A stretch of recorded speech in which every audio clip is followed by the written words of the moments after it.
पाताल लोक को स्वर्ग से भी ज्यादा सुंदर बताया है और दिखता भी है। जो पाताल लोक है और वहां की संस्कृति, माया संस्कृति, तो एक दिन बताया था ना, तो वहां ऐसा नहीं है कि वहां सब, और ये जो है यक्ष राक्षस, ये देव योनि में ही आते हैं और वहां ऋषि भी वही हैं, नीचे जाकर के तपस्या कर रहे हैं एकांत स्थान में बैठ के। ढूंढने वाला तो भाई सब दिशाओं में ढूंढेगा, तो उसको हम ऐसे थोड़ी बाधित कर सकते हैं कि भैया आप ऊपर जाओ ढूंढने के लिए। उतनी जगह छोड़ दी, वहां से वापस आ गई। तो कई बार ऐसे होता है कि व्यक्ति बस बिल्कुल लक्ष्य को प्राप्त करने को ही था और वहीं से वापस हो गया। ऐसे हो जाता है कभी कभी। आपने खूब पुरुषार्थ किया, परीक्षा में सारी रात जगते रहे और बस लास्ट का 1-2 पृष्ठ आपने नहीं पढ़े थे और पता लगा परीक्षा में वही आ गए। कभी कभी ऐसे हो जाता है कि पूरा नहीं पढ़ा, आपने पढ़े ही 4-5 क्वेश्चन थे और वो सारे के सारे आ गए। ऐसे भी होता है। मैं जब एमए करती थी तो उस समय मैं महाभाष्य पढ़ रही थी, तो मुझे टाइम मिला नहीं वो पढ़ने के लिए। एक पेपर होता था भाषा विज्ञान का, वो मेरे को बहुत कठिन सा लग रहा था क्योंकि किसी ने बताया नहीं बिल्कुल भी और मेरे पास पुस्तक भी नहीं थी। और जब दूसरे पेपर शुरू हो गए तब वो पुस्तक मैंने ली, हरिद्वार से मंगवाई भाषा विज्ञान की। तो अब मैं उसको कितना पढूं, तो मैंने मुश्किल से 7-8 क्वेश्चन तैयार किए थे, नोट्स बनाए थे और वो बाई चांस से सारे के सारे पेपर में आ गए, 8 के 8 ही। तो भाषा विज्ञान में सबसे अच्छे नंबर आए। ऐसे भी हो जाता है कभी कभी। तो वो वहां से वापस आ गई थी, इसलिए उनके पिता ने दोबारा भेजा। और ये साथ साथ आलंकारिक वर्णन भी है। व्यक्ति तप करता है, वो अपने प्राण को, मन को, बुद्धि को, सबको संयत करता है और बस बिल्कुल आत्म साक्षात्कार के आसपास ही होता है। और तभी कोई ना कोई ऐसा विघ्न बाधा आता है कि वो व्यक्ति का फिर वो क्रम टूट जाता है, नैरंतर्य टूट जाता है और वो उससे वंचित रह जाता है। उसको लगता है कि नहीं मिला कुछ भी मेरे को। तो गुरुजन कहते हैं कि फिर दोबारा करो ऐसे ही, फिर लगो इसमें, मिलेगा क्यों नहीं मिलेगा। आत्मा है ही, हम हैं ही, ये तो सुनिश्चित है। ये तो हम अनुमान प्रमाण से भी दृढ़ कर ही सकते हैं। भाई हम चल रहे हैं, बोल रहे हैं, देख रहे हैं, सूंघ रहे हैं, तो कोई तो चेतन है ना शरीर के अंदर। जो चेतन उसी का नाम आत्मा है। तो पक्का 200% है। अब एक काम तो पूरा हो गया, पक्का है। अब बस एक ही बचा है कि है तो उसका स्वरूप क्या है और वो कहाँ है, कैसा है, बस अब उसको ढूंढना बाकी है। तो जिस व्यक्ति का ये दृढ़ संकल्प हो जाता है कि ढूंढ करके ही दम लूंगा, बाकी और कोई एजेंडा ही नहीं जीवन का, तो उसको हर काम के अंदर वो ही दिखाई देगा। वो ढूंढेगा सब कुछ करते हुए, सब कुछ बोलते हुए, खाते पीते सोते, वो एक पल भी भूलता नहीं है। जो भक्त होता है, जो ज्ञानी होता है, जो कर्म योगी होता है, रास्ता कोई भी हो, लक्ष्य को नहीं भूल सकता है। वो नहीं है जो ट्राई कर रहे हैं, ठीक है, अच्छा रास्ता है, जितना चल रहे हैं, उनका लक्ष्य नहीं है तो ठीक है, उनको थोड़ा थोड़ा मिल जाएगा, इतना ही वो चाहते हैं। तो ये तो डिपेंड उस पे करता है ना, हम चाहते क्या है तो सब कुछ ही। किसी व्यक्ति को अपनी छवि कैसी बनानी है, उसको डॉक्टर बनना है कि इंजीनियर बनना है कि लॉयर बनना है कि मिलिट्री में जाना है कि नेवी में जाना है, अब है तो सब कुछ ही ना संसार में। अब आपको कौन सी लाइन में जाना है वो तो हमें तय करना पड़ता है। सारी अपॉर्चुनिटीज हैं हमारे सामने। अब जिसका ये लक्ष्य है उसको तो मिलना ही पड़ेगा। कितने लोगों को मिला आज तक, आज भी मिलेगा, आगे भी मिलता ही रहेगा। और जब तक हमने वो लक्ष्य नहीं बनाया है तब तक हमें बिल्कुल नहीं मिलेगा। हम बेशक गुरुकुल में भी रहें, आश्रम में भी रहें, बेशक सन्यास भी ले लें, भले हम कर्म कांड भी करें, लेकिन वो यदि हमारा लक्ष्य नहीं है तो ये सब के सब उसमें आ जाएंगे, तुष्टि में आ जाएंगे। फिर कि हमने ये करके अपने आप को तुष्टि दोष से युक्त कर लिया, तब नहीं मिलेगा। तो इनको घोड़ा प्राप्त करना इनके पिता का लक्ष्य था, तो मिल गया, ढूंढते रहे। तो एक सुनो कि वो धर्मात्मा सगर थे, इतना बड़ा यज्ञ किया उन्होंने, फिर उनको उसका फल क्या मिला? उसके 60,000 पुत्रों की मृत्यु और हो गई, और इंद्र ने चोरी किया यज्ञ, उसको तो कोई दंड नहीं मिला उसको। नहीं, तो धर्म का फल ये नहीं होता है कि संसार के सारे सुख सुविधाएं मिल जाएं तो आप कहें कि यज्ञ का फल मिला, और यदि वो नहीं मिले तो आप कहो कि क्या फायदा हुआ। फिर ऐसे तो लोक में ऐसे प्रश्न किए जाते हैं कि भाई यदि ये लोग धार्मिक हैं तो इनके जीवन में दुख क्यों आया, और हम देखो कितने अच्छे हैं, कुछ नहीं करते हैं, कितने ठाठ से रहते हैं। तो ये पैरामीटर ठीक नहीं है। ये तो कितनी बड़ी उपलब्धि हो सकती है, अगर वो 60,000 जिंदा रहते तो उनका उनसे मोह कभी भी नहीं छूटता। और मोह से युक्त होना ये तो बहुत बड़ी बाधा है आध्यात्मिक जीवन में। और अब वो मर गए तो थोड़े दुखी होकर के बस ठीक है, छूट गए उस दुख से। ये कितनी बड़ी कृपा है भगवान की, देखो। नहीं तो एक एक से मोह हटाते, नाम भुलाते, बड़ा झंझट पड़ जाता। एक ही साथ सारा हटा दिया, खत्म। तो भगवान की कृपा जो है वो अनेक रूपों में आती है। हमें ऐसे लगता है कि सांसारिक दृष्टि से जो अनुकूल दिखता है वो ही केवल कृपा है, नहीं, ऐसा नहीं है। इसलिए जो योगी हैं वो कहते हैं भगवान का हमेशा शुक्रिया करना चाहिए। कुछ लोग भगवान का रूप लेकर के आते हैं जो हमारे को प्रेरणा देकर के आगे बढ़ाते हैं, तो उनका तो शुक्रिया सभी करते हैं, भाई आपने हमें ऐसे मौके में प्रेरणा दी, हमारे साथ खड़े रहे, हमारा सहयोग किया। कुछ लोग भगवान ऐसे मॉडल भी भेजते हैं जो हमें, हमारे अहंकार को तोड़ते हैं, जो हमें अपमानित करते हैं। तो वो हमारा सहयोग कैसे करते हैं, उनका भी हमें धन्यवाद करना है, उनका डबल धन्यवाद करना है। क्यों? क्योंकि जितना जितना हमारा अहंकार टूटता है, क्योंकि हमें हमेशा बैक गियर लगाना पड़ता है उनकी वजह से, उनकी मनमानी होती है, हमें पीछे हटना पड़ता है, तो हमारा अहंकार टूटा टूटा तो हम अध्यात्म की तरफ उठ गए। अगर ये नहीं टूटता तो हम नहीं उठ पाते। तो इसलिए उनको बोलो कि बहुत धन्यवाद आपका, आपने उठा दिया, आपका बहुत कृपा है। वो आरोप लगाएंगे हमारे ऊपर, उनको धन्यवाद करो, क्योंकि उन्होंने हमारी क्षमाशीलता को बढ़ा दिया। वो यदि हमारे ऊपर आरोप नहीं लगाते, यदि वो हमारे को बुरा व्यवहार नहीं करते, तो हम इस शब्द का प्रयोग कहाँ करते, क्षमाशीलता का। जैसे उन्होंने कुछ उल्टा पुल्टा किया और हमने उनको अपने दिल से उनके बारे में किसी बुरे भाव को नहीं आने दिया, उनको क्षमा कर दिया, तो मेरी क्षमाशीलता बढ़ गई। तो भाई आपका तो बड़ा धन्यवाद है, आपने हमारे एक अच्छे सद्गुण को बढ़ा दिया। तो ऐसी कृपाएं अनेक रूप में ईश्वर की आती हैं हमारे पास।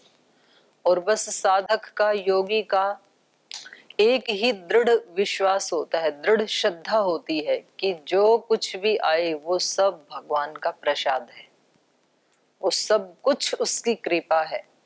और इस विचार में ही वो कृपा छिपी हुई है। जो ऐसा सोचता है उसके लिए बुरी चीजें भी अच्छे का ही रूप बन जाती हैं। आप में से ही किसी ने पूछा था ना एक दिन कि वो जहर भी अमृत कैसे बन गया मीराबाई के लिए, जो है ही जहर वो अमृत कैसे बनेगा। इस भाव से बन गया, इस विचार से बन गया। और एक भाव से बहुत अमृत जैसा भोजन भी विष बन जाता है, क्योंकि उस समय खा तो रहे थे खीर, अमृत, दूध, लेकिन भाव क्या था, झगड़े का, लड़ाई का, नाराजगी का, रूठने का, अप्रसन्नता का, रोने धोने का। तो उस समय पिया हुआ जो अमृत जैसा दूध है वो भी विष का ही काम करता है फिर। तो इनके पुत्रों का मरना भी कृपा ही है, फल ही मानेंगे इसको भी यज्ञ का। जी, जैसे आपने बताया कि धरती के नीचे 7 लोग हैं, खुदाई करने के बाद मिले, बहुत अच्छे अच्छे, यहाँ से अच्छी संस्कृति है, क्या अभी भी वो उपलब्ध? हाँ अभी भी है ना, क्यों नहीं है। जैसे हम लोग पढ़ते हैं, अभी तो अमेरिका तो पाताल लोक ही तो है। तो खुदाई करने के बाद अरे खुदाई का मतलब अब आप ऐसे क्यों सोच रहे हो कस्सी लेकर के वो आलंकारिक वर्णन है एक। पृथ्वी के है ना अभी भी जो नीचे के हिस्से हैं उसको अमेरिका को तो पाताल लोक बोला है, गांधार देश। ऐसे ऊपर वाले भी एक दिन तो बताया था, जो बादलों की लेयर है, वायु की लेयर है, फिर नक्षत्र हैं, अंतरिक्ष है, फिर चंद्र है, फिर सूर्य है, और एक चंद्रलोक सूर्य के भी पार है। ये वाला चंद्रलोक नहीं है, द्युलोक है। पढ़े, थोड़ा पढ़ लेते हैं। तो जैसे इन्होंने आकर के सारा वृत्तांत सुनाया, तो अंशुमान को पहले तो थोड़ा बहुत वो ठेस पहुंची। तच्छ्रुत्वा घोर संकाशम वाक्यम अंशुमतः नृपः। अंशुमान के वाक्यों को सुन करके जो घोर संकाशम, बड़ा घोर समाचार था ये,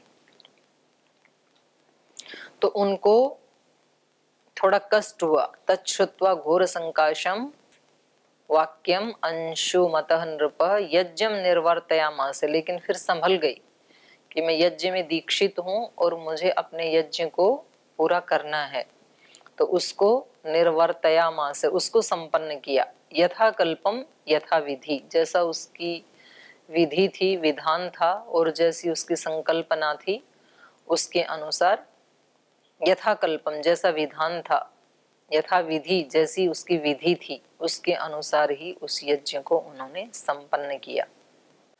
स्वपुरम त्वगम श्रीमान इष्ट यज्ञो महीपति गंगायाश्चागमे राजा निश्चयं नाध्यगच्छत। अगत्वा निश्चयं राजा कालेन महता महान् 30 वर्षसहस्राणि राज्यं कृत्वा दिवं गतः।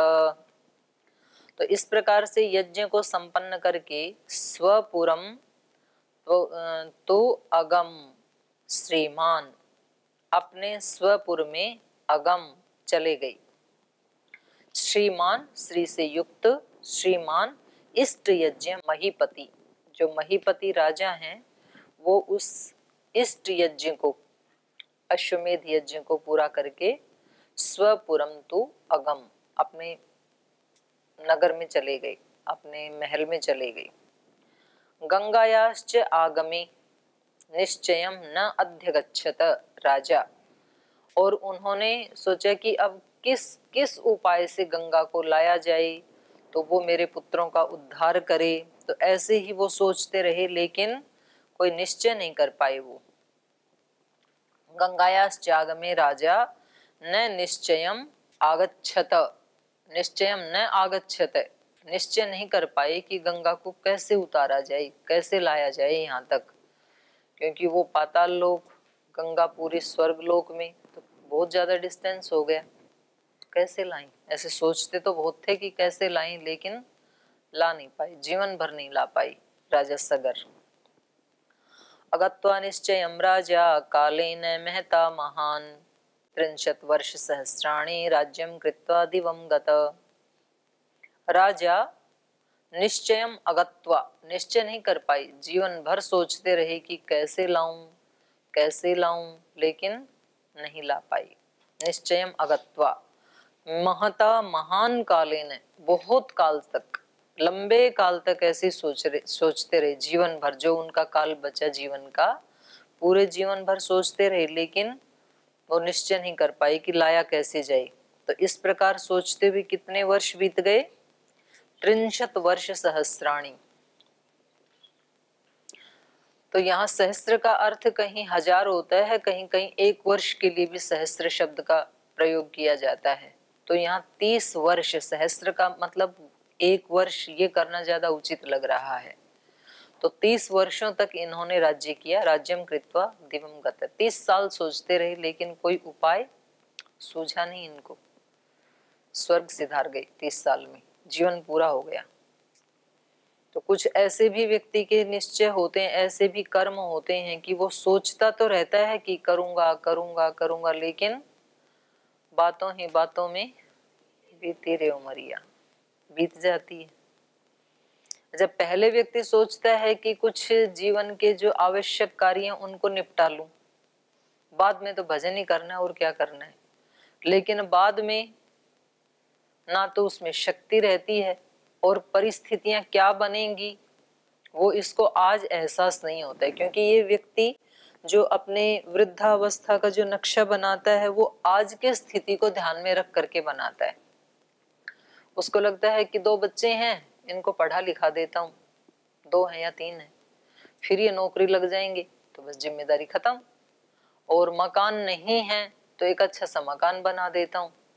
इन सब के घूमने फिरने के लिए 1-2 गाड़ी ले लेते हैं, बस फिर सारी जिम्मेदारी खत्म। फिर और क्या करना है, तब तो भगवान के भजन में ही लगना है। अब बच्चे इसको कमाने में कितने लोगों के साथ संपर्क हुआ, कितने लोगों के साथ संबंध बने, वो सब भी ऐड हो गए जीवन में। बच्चों की शादियां हुई, वो परिवार जुड़ गए, उनके साथ भी संबंध हो गया। फिर बच्चों के बच्चे हो गए, उनके साथ संबंध हो गया। अब नई जिम्मेदारियां आ गई निकल करके, और अब शक्ति भी है नहीं।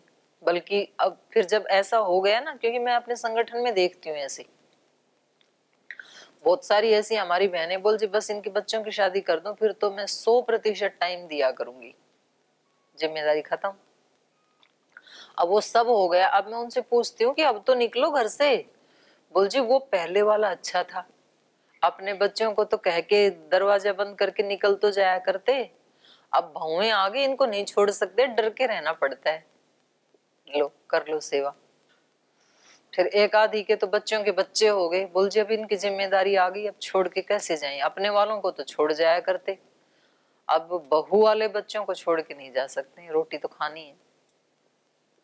तो ऐसे व्यक्ति प्लान बनाता रहता है, लेकिन वो लक्ष्य पूरा नहीं होता है। इसलिए जो करना है तो आज ही लगना पड़ता है। फिर उसमें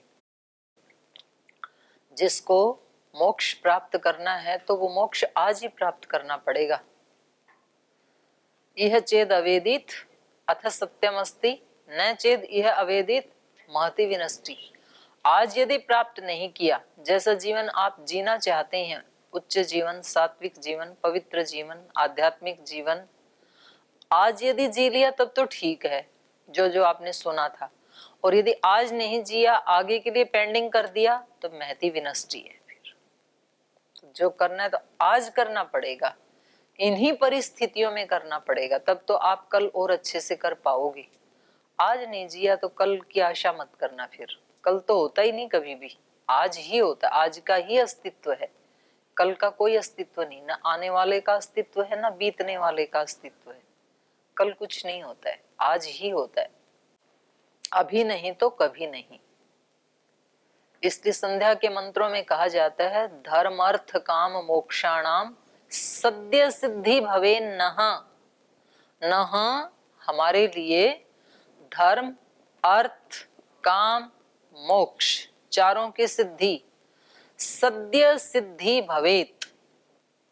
अद्य माने आज, सद्य माने अभी, संध्या करते करते, इसी समय, इसी क्षण, सद्य सिद्धि भवेत, अभी इनकी सिद्धि हो चारों की। इसी समय धार्मिक बनो। धर्म अर्थ काम मोक्ष चार जीवन के प्राप्त करने योग्य पदार्थ हैं, चारों अभी चाहिए, इसी समय। बोलिए ऐसे संध्या करते करते कैसे मिलेगा? तो संध्या करते करते आज मिलेगा तो कल भी मिलेगा, आज नहीं मिला तो कल भी नहीं मिलेगा, क्योंकि ये वेद का आदेश है, ये भगवान का आदेश है, भगवान की वाणी है ये। अगर ये संभव नहीं होता तो भगवान इसका निर्देश नहीं करते वेद में। संभव है तभी तो निर्देश किया। तो जो भी संभव है वो आज ही संभव है, कल के लिए कुछ भी नहीं छोड़ना। और हमारे तो श्रद्धेय आचार्य जी भी इस बात को बहुत बार कहते हैं कि जितनी भी शक्ति है ना वो कल के लिए मत बचाना, आज सारी प्रयोग कर लो। आज सारी प्रयोग कर लोगे तो कल के लिए परमात्मा डबल और दे देगा शक्ति, और आज वाली प्रयोग नहीं की तो ये भी छीन ली जाएगी आपकी, फिर कल उतनी भी नहीं बचेगी। तो इसलिए ये निश्चय नहीं कर पाए और 30 वर्ष तक ऐसे राज्य करते हुए दिवंगत स्वर्गलोक को चले गए, मृत्यु हो गई। अब अगला जो सर्ग है द्विचत्वारिंश, अंशुमान और भगीरथ की तपस्या। अंशुमान बचा था, अंशुमान का जो पुत्र पैदा हुआ उसका नाम भगीरथ था, माने तीसरी पीढ़ी में जाकर के पूरा होगा, ये अंशुमान भी नहीं कर पाएगा। अंशुमान का बेटा दिलीप है। देखते हैं इसमें क्या बताएंगे। अंशुमान और भगीरथ की तपस्या और ब्रह्मा जी को भगीरथ को अभिष्ट वर देकर गंगा जी को धारण करने के लिए भगवान शंकर को राजी करने के निमित्त प्रयत्न करने की सलाह देना। काल धर्मं गते रामा सगरे प्रकृति जनाः राजानं रोचयामासुरंशुमन्तं सुधार्मिकं स राजा सुमहानासीद् अंशुमान् रघुनन्दन तस्य पुत्रो महानासीद् दिलीप इति विश्रुतः तस्मै राज्यं समादिश्य दिलीपे रघुनन्दन हिमवत्शिखरे रम्ये तपस्तेपे सुदारुणम्। तो ठीक है, आप सही कह रहे हो, दिलीप ही हैं इनके पुत्र ना। काल धर्मम गते, तो इस प्रकार से काल धर्म को प्राप्त होने पर, काल का अर्थ दो होते हैं, काल का अर्थ समय, काल का अर्थ मृत्यु, कल भी बताया था ना आचार्य जी ने वहां। तो काल धर्मम गते अर्थात मृत्यु धर्म को प्राप्त होने पर, काल धर्मे गते राम, हे राम, सगरे सगर के, काल धर्मम गते मृत्यु को प्राप्त हो जाने पर, प्रकृति जनाहा जो उनके राज्य के लोग थे, उन्होंने अंशुमंतम सुधार्मिकम राजानम रोचयामास, तो उन्होंने राजा के स्वर्ग सिधार जाने पर जो सुधार्मिक अत्यंत धार्मिक है अंशुमान, ऐसे अंशुमान को राजानम रोचयामास राजा बनाना पसंद किया, रुचि दिखाई उन्होंने कि हमारे जो सगर राजा थे वो तो स्वर्ग सिधार गए, तो अब अंशुमान का राज तिलक कर दिया जाए, तो उनको राजा बना दिया। स राजा सुमहान आसीत अंशुमान रघुनंदन तस्य पुत्रो महान आसीत दिलीप इति विश्रुतः। तो हे रघुनंदन, ये जो अंशुमान है, जब इनका राज्य अभिषेक हुआ तो ये एक महान राजा साबित हुए। राजकुमार भी बहुत महान थे, पराक्रमी भी थे, शूरवीर भी थे और बहुत लघु विक्रम थे, तो पहले भी बहुत सारे गुण थे, राजा भी बहुत अच्छे सिद्ध हुए। तस्य पुत्र महान आसीत, और अंशुमान के महान पुत्र हुए, उनका नाम दिलीप इति विश्रुत, दिलीप सुना जाता है, माने इनके पुत्र का नाम दिलीप था। तस्मै राज्यं समादिश्य दिलीपे रघुनंदन हिमवत्शिखरे रम्ये तपस्तेपे सुदारुणम। तो अंशुमान ने क्या किया, हे रघुनंदन, दिलीप को राज्य सौंपकर, अपने पुत्र दिलीप को राज्य सौंप करके हिमवत शिखरे, हिमालय पर्वत के शिखर पर जाकर के, हिमवत शिखरे रम्ये रमणीय हिमालय की किसी शिखर पर जाकर के सुदारुणम तपह तेपे, घनघोर तपस्या की। दारुण, दारुण मतलब घोर कठिन, तपह तेपे तप किया, तेपे तेपाते तेपिरे लिट्लकार। 32 वर्षाणि सुमहायशः तपोवनगतो राजा स्वर्गं लेभे तपोधन दिलीपस्तु महातेजा श्रुत्वा पैतामहं वधं दुःखोपहतया बुद्ध्या निश्चयं नाध्यगच्छत कथं गंगावतरणं कथं तेषां जलक्रिया तारयेयं कथं चैतानि इति चिंता परो भवत्।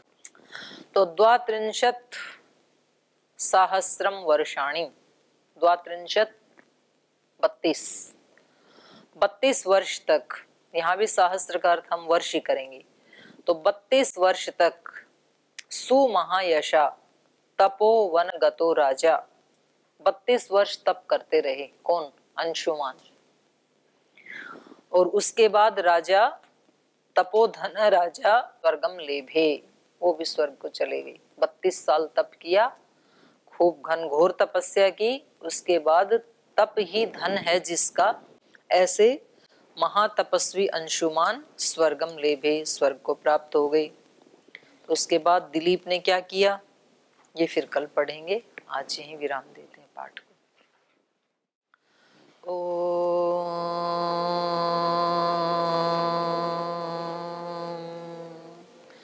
शांति शांति शांति। श्री गुरुभ्यो नमः। हे हृदयेश्वर, हे परमेश्वर, हे प्राणेश्वर, हे परमेश्वर, हे हृदयेश्वर, हे सर्वेश्वर, हे प्राणेश्वर, हे परमेश्वर, हे समर्थ, हे करुणा सिंधु, हे समर्थ, हे करुणा सिंधु, विनती स्वीकार करो, विनती स्वीकार करो। भूल दिखा कर उसे मिटा कर, भूल दिखा कर उसे मिटा कर, अपना प्रेम प्रदान करो, अपना प्रेम प्रदान करो। पीर हरो हरि, पीर हरो, पीर हरो हरि, पीर हरो, पीर हरो हरि, पीर हरो, पीर हरो हरि, पीर हरो। हे हृदयेश्वर, हे सर्वेश्वर, हे प्राणेश्वर, हे परमेश्वर, हे प्राणेश्वर, हे परमेश्वर, हे प्राणेश्वर, हे परमेश्वर। ओम